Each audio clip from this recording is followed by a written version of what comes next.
নমস্কার বন্ধুরা, আজকে যে বিষয়টা নিয়ে আপনাদের সঙ্গে আলোচনা করব সেটা হচ্ছে পায়রার ফিটনেস আপনারা কিভাবে আনবেন। তো পায়রার এই ফিটনেস আনার জন্য কতগুলো জিনিস আপনাদেরকে আনতে হবে বাড়িতে। তার মধ্যে প্রথম হচ্ছে বিটরুট। একটা বিটরুট নেবেন, ভালো করে বিটরুটটাকে ধুয়ে নেবেন গরম জল দিয়ে। বিটরুটটাকে নেওয়ার পরে বিটরুটটা ছোট ছোট করে কেটে নেবেন। ছোট ছোট করে কাটার পরে বিটরুটটাকে একটা সাইডে রেখে নেবেন। তার সঙ্গে নেবেন একটা আদা। আদাটাকেও আপনি এরকম ছোট ছোট করে পিস করে কেটে নিন। আদাটাকেও ছোট ছোট করে পিস করে কাটার পরেও বিটরুট আর আদাটাকে একটা জায়গায় রেখে দিন। বিটরুট আর আদা একটা জায়গায় রেখে দেওয়ার পরে এই দুটোকে একসঙ্গে একটি মিক্সির মধ্যে দিয়ে দিন।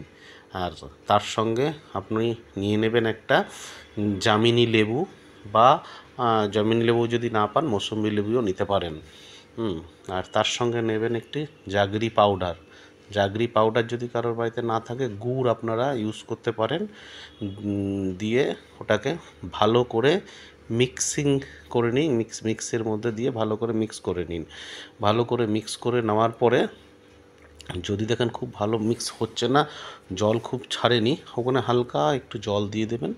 জল দিয়ে ওটা ভালো করে ঘুরিয়ে নেবেন। মিক্স ভালো করে হয়ে গেছে, এটা দেখলে বুঝতে পারবেন। তারপর একটা ছাঁকনি নেবেন। ছাঁকনি নিয়ে সেটাকে ভালো করে ছেঁকে নেবেন। ছেঁকে নেওয়ার পদ্ধতিটা দেখুন। নিচে একটা বাটি নিয়ে নেবেন। বাটি নিয়ে ছাঁকনির ওপরে আপনি ওটা যেটা মিক্সির মধ্যে যা যা দিয়েছিলাম আমরা সব জিনিসগুলোটাকে ছেঁকে নিলাম।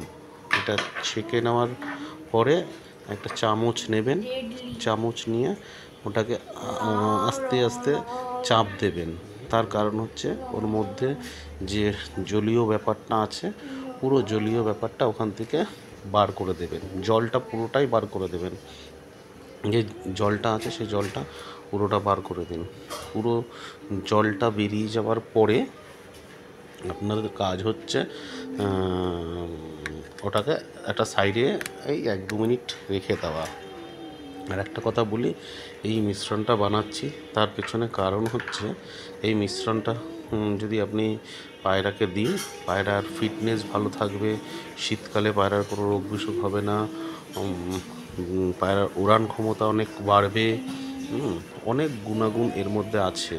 ইভেন ক্যালসিয়াম ডেফিসিয়েন্সি যদি থাকে, মানে বিটরুটের মধ্যে প্রচুর ক্যালসিয়াম থাকে, প্রোটিন আছে, সব কিছুই বিটরুটের মধ্যে রয়েছে।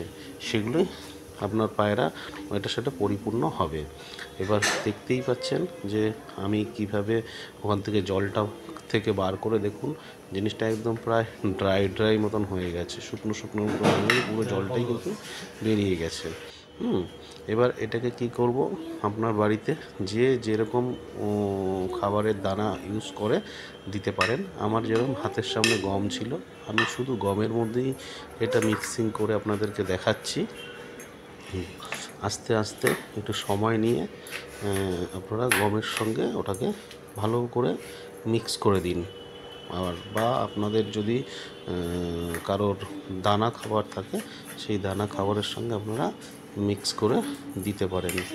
দিয়ে এটা পায়রাকে সকালবেলায় খেতে দিন, বা যারা যেরকম সময় খেতে দেয় তারা সেরকম সময় খেতে দিন। কেউ যদি রাতে খেতে দেয় রাতে খেতে দিন, কেউ দুপুরে খেতে দিতে চাইলে দুপুরে খেতে দিন। দেখবেন এতে পায়রার ফিটনেস আগের থেকে অনেক ভালো। আপনি নিজে দেখলেই বুঝতে পারবেন। 2 দিন থেকে 3 দিনের মধ্যেই আপনি বুঝতে পারবেন যে আপনার পায়রা আগের থেকে অনেক চনমনে হয়ে গেছে। ইভেন যদি আপনি পায়রা ওড়ানো, সেখানেও বুঝতে পারবেন যে ওড়ানটাও আগের থেকে কিন্তু অনেকটাই বেড়েছে। আপনারা করে দেখুন এটা, কেন আমি নিজে করে এর থেকে ফল পেয়েছি, তাই আমি আপনাদেরকে এটা জানাচ্ছি।